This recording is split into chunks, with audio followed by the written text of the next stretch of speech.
Houston job market obviously means a great deal for the health of Southeast Texas. The challenge and curiosity is what the post-pandemic environment means for us now and in the future. In December, the Greater Houston Partnership forecast that metropolitan Houston would create 75,000 jobs this year, the 8th time their forecast has reached that level, and they say each time it's coincided with rising oil prices. With me this morning to talk about what is actually happening and what's happening now might impact our future, Kimberly Pilcher, the Executive Counsel of Labor Employment for Exxon Mobil Corporation, and Scott Nelson, Labor and Employment Partner, Hunton Andrews Kurth, that has 21 offices across the country and the world. Good morning to you both. Good morning. Good morning. So we've been hearing this a lot. The GHP forecast came out and it's that many jobs are created. Doesn't necessarily mean that that many jobs are being filled though, correct? Right, absolutely. Go ahead, Kim. Talk about the energy industry and how you're trying to fill positions but having a hard time. You are. Well, we're advertising for jobs and we are getting some applications, but it's been difficult to fill a lot of the jobs because we are losing people as well as other big companies. Have you seen it like this before? Have you ever seen it like this, or is it cyclical like the gas prices, for example? It is, I think, somewhat cyclical. This is a little bit nuanced because of the pandemic. And, we have employees that are, moving to different companies, not just Exxon Mobil, but in general, to, sort of get a better deal for themselves, right, either in terms of pay or, other benefits. Oil industry shut back a little bit, though, during the pandemic, did it not? I mean, in terms of shedding some jobs and that sort of thing. So the quickness of the population to want to come back and demand oil, for example, has it outpaced your ability to be able to bring people back into the flow? I think so. I mean, everything lags, of course, when, we have things coming back online, whether it's, our production or whether it's filling roles. I think the key is getting the right people in the right job at the right time.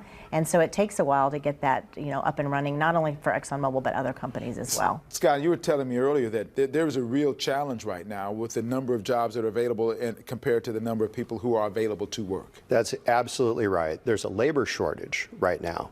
Now, in the country, we have 3.5% unemployment, which is very low.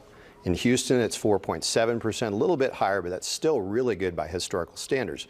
But the labor shortage is really the big news behind all of that. As of the end of June, the Bureau of Labor Statistics put out the last numbers. We have 10.7 million job openings in the United States right now, but there's only 5.9 million unemployed people looking for work. And so what do we attribute that to? I mean, obviously the pandemic has to take some responsibility for this, I think, but what do we attribute these numbers to? Well, you're absolutely right. The pandemic was a start of it, but that actually spawned a very interesting phenomenon that a lot of people have talked about, the Great Resignation. A lot of people quit their jobs. In 2021, over 47 million people quit their jobs. And this is continuing. This is an amazing pace. Last month, we had 4.2 million people quitting their jobs. Now, where are all these people going? I mean, to be sure, a number of them are coming back in the workforce or getting better jobs, making more money, things like that. But a lot of folks are retiring. We're still in the baby boomer retirement phase right now. Some people decided to start a business. We had over 5 million new businesses created last year, which that's a 55% increase over 2019, which was a huge boom year right before the COVID bust year. So people are doing all sorts of things. So Kim, what do you do to entice people to come back to work and come work for companies like Exxon Mobil? Well, that's a twofold question. The current employees that we have, we've been back at work in the office actually since May of 2020. We have a big campus in the Woodlands. And then to entice them, we advertise and put, job postings on our website, and then they can apply for those jobs. And do you sense that across the board, all kind of different companies are doing similar kinds of things? Because they've got to really throw out that line and get these people coming into work. That's exactly right. It's an employee's market right now. It's a great time, by the way, if anyone's thinking about getting a job, it's a great time to do it. Some employees are being treated a bit like professional athletes right now. We're seeing signing bonuses, retention bonuses, people are getting private offices, all sorts of things to lure them in. So with the economy as hot as it is, it doesn't make sense that we're doing so well. I mean, the numbers say the economy is really humming along, but yet we have all these people not what would happen if they get into the workforce? Do you have any calculations on what that would change? Because how hot can we be? Well, we need to get people back in the workforce. That will help all of us. It'll actually help tick down a bit of this inflation that we're seeing, because one of the big statistics is our labor force participation rate is down to 62%. What does that mean? That means only about 3 in 5 working age adults, 18 to 65, are actually working right now. That's a really low number. That's back to like the mid-1970s. So when you have that, that's this worker shortage.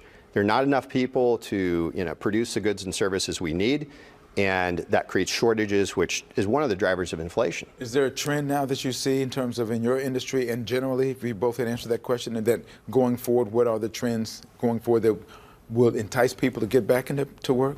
I think leveraging workplace flexibility has been a key. I think that many companies are rewriting their policies or leveraging their current policies for workplace flexibility.